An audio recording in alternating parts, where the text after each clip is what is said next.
Is that it? There we go. Whoa. Yeah, that is a live microphone.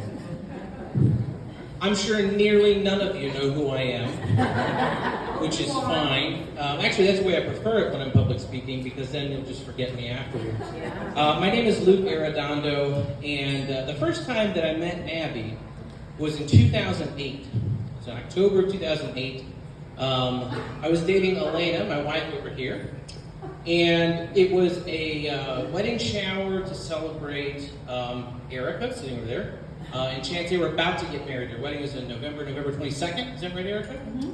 So this was shortly before that. I had been dating Elena for a little over a month, and we had already picked out the name of the first boy we were going to have when we got married and had kids. And this was 2008, and we finally got to use that name in 2020 when we had our first boy after having 4 girls. So this is the day that I met Abby 14 years ago. It was a wedding event, and I'm at another wedding event, and Abby is here. This is how Abby introduced herself to me. She knew that I was dating Elena, and let me tell you, she was not pleased.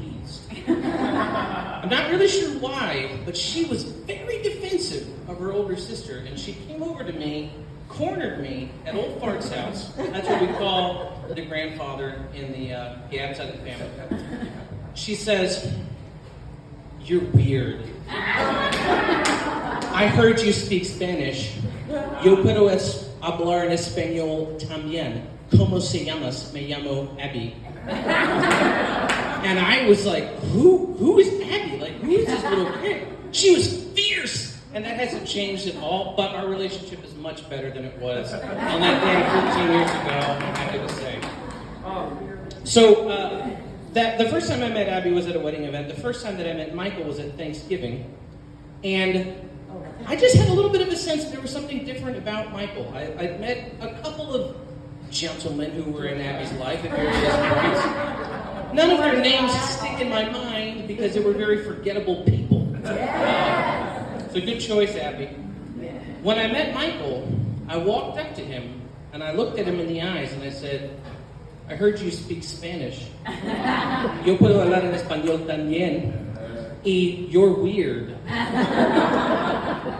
Because I just felt like there was something different about this guy, and this wasn't going to be the last time I saw him. I felt like he was going to be around for a while. And I'm not a gambler, but I should have bet money I don't have that day, because look where we are today.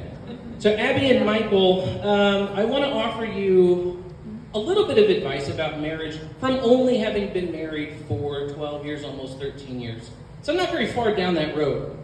But professionally, I have reasons to read a lot about marriage, a lot about the spiritual life, and I want to offer you 3 things to consider as you embark on this tremendous journey of matrimony. And that's that you need to have courage, you need to have truth, and you need to be ready to embrace suffering. And I know this is like a joyous occasion, okay? But it's true. So first, with courage. Y'all are actually Abby is getting married younger than I did. That is a brave decision. Because while we're at this height of approaching marriage, and everything is, this is kick ass right here. This is awesome. It's not always going to be like that. It's really bold of you to say yes to this now and yes to this forever. It takes a lot of courage. And you need to keep that courage and that fearlessness that I know that you have. Because you're going to need it, because it's not always going to be easy. So you need courage to live a good married life. And I know you have it. Hold on to it. Don't let go of it when challenges come. You also need truth. And I'm sure you have lots of truth between the two of you, like, obviously. But you're going to discover as you're married that you've got to open that up a little bit more, and then more and more, to where you finally get to where you're just authentically who you are without having to put on any kind of airs. And I know you're already putting on less airs than you probably ever have in your entire life with one another, but you've got to be ready to peel back more. And that's going to feel dangerous sometimes.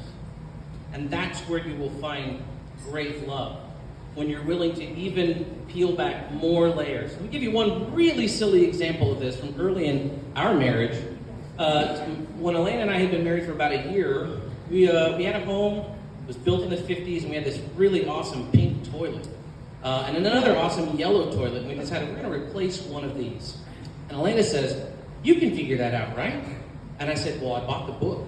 It has the instructions in it.